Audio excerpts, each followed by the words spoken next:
Well, joining us now is Melani Martinez, whose book, The Molino, a memoir, was published just last year. And Melani, you have connections to this neighborhood. 3 generations lived in these buildings. Their life was centered around here. What does this mean to you? Well, the neighborhood is extremely significant to my family. It's part of our collective memory. It's part of stories that I heard growing up. It's definitely part of even my own history, being able to be in the buildings a little bit when I was younger, working for my dad. What are the stories? What are the aspects of this place downtown that really strike a nerve in you now, tug your heart? Yeah, I think part of it is the presence of many Mexican Americans and other diverse groups living in downtown, which by the time I was here, I didn't see that much of it. But my dad would tell me about the gatherings, all of the things that were happening here, even just being on the sidewalk at evening, at the sunset when everyone would come out, and there would be lots of gatherings and people talking and enjoying the community because they're so close, actually, because the buildings meant that you were really close to your neighbors and you knew them and you worked with them and you spoke with them daily, and that's not something that I got to grow up with exactly, so it seemed very magical to me at the time. My great-grandfather, Aurelio Perez, and his wife, my great-grandmother, Martina Perez, were the folks who opened up one of the most important, I think, molinos, places where you would go to get your corn ground in this neighborhood, and they named it El Rápido. It was their home. And they had a machine that would do the grinding, and they prepared masa for people in the neighborhood to continue the tradition of, the culinary traditions of this particular neighborhood. Both of them were from Mexico, and both of them came here as immigrants to continue that tradition in a different place. So my family hasn't actually been in Tucson, at least on that side of the family, hasn't been in Tucson for, a dozen generations. My other side actually has. But that portion is just kind of another example of the many, many families who came here from other places in order to thrive, in order to create families. They had 9 children, and that family would continue to preserve some of the culture, some of the food culture in particular in Tucson. It's a really important part of not just my book, but also part of how I live out my life today, even with my own family. Nice. They left a mark. Yes. Yeah. Your parents are still in Tucson. They lived here in a building right across the street from where we're standing right now.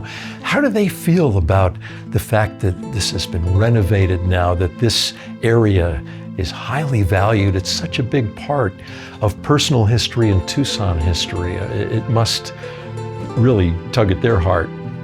Yeah, my parents actually, my dad lived in this neighborhood as a baby. And then they were off to Menlo Park. And then after that, moving even further out onto the west side, which I think was a migratory pattern of a lot of community folks here. And watching what happens downtown became still a daily thing because they both worked downtown. My dad had El Rápido, and my mother worked for AT&T, which is just down the street, for many, many years. And so they watched it change, they watched it develop. I think at some times they maybe felt like downtown was not a place that they would want to live anymore. And then suddenly things changed a little bit, and the value started to change also.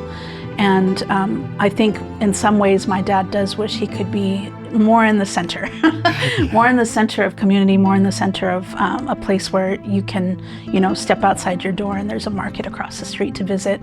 I know that kind of living is something that feels familiar to him and maybe to my mom too, and they do miss out a little bit on that, although there's obviously some advantages to just being out in the desert, which is where they are now. Sure. What can you tell us? Your dad knew Maria Cordova. What can you tell us about her? Well, from my dad's perspective, Maria Cordova was an incredibly important figure in this neighborhood. He remembers coming to her shop to get candy. He would work for his grandfather, and he would make a few coins and then he would come over here to spend those coins. So it was very transactional, and it was a very, good memory for him to be able to engage with an adult so close to your neighborhood in a way that that made him feel like he was really part of the community. And he did also tell me that, of course, there's, with every Tucson story, there's stories about gold, of course. And so he told me that there was definitely gold buried underneath Maria Cordova's house, and he still believes that. He does? Yes, he does. Is he still digging for it?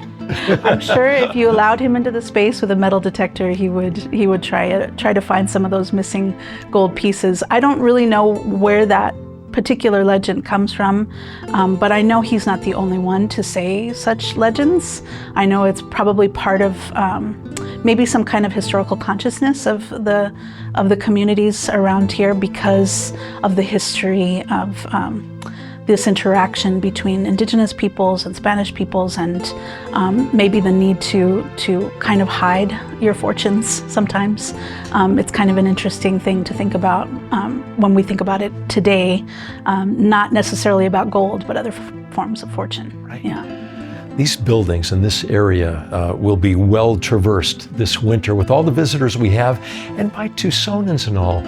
And much like with your book, what do you want people to walk away from after a 1 or 2 hour visit to the neighborhood? Well, I hope that they appreciate that the neighborhood was not a blank slate when folks started to arrive from other places. I think a lot of times, especially if they see an empty building, they assume this is a blank slate. I can, do whatever I want with it, which it's not, it's not against the law to do that. However, appreciating what was here before, I think is an integral part of being part of the community in a way that is reciprocal, right? And also gives some justice and some honor to the people who were here before. As you know, as many people know, large portions of the central area, downtown area of Tucson they were basically taken down, and folks were removed and replaced, right, by other people who had more power and more money. And that is, even though it's a very tragic history for us, there are still buildings standing that can give some insight into the memory of what was happening before the 1960s.